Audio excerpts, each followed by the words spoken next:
อิเมหิติปัตถุปาติสังการเรหิปุณฑังกหัมมังสังฆังอภิปุจเย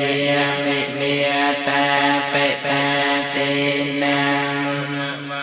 ตานันจะไม่หันจะติขรันตังอันทายะเกตายะสุขายะnhomព្រះករុណាសូមបូ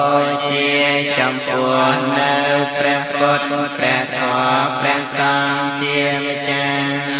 គ្រឿងសក្ការៈទាំងឡាយមានទាននិងធូបជាដើមនេះដើម្បីសេចក្តីចម្រើនដើម្បីជាប្រយោជន៍ដើម្បីសេចក្តីសំដល់អ្នកដ៏មានគុណទាំងឡាយមានមេត្តាបិតាជាដើមផងដល់ខ្ញុំព្រះករុណាផង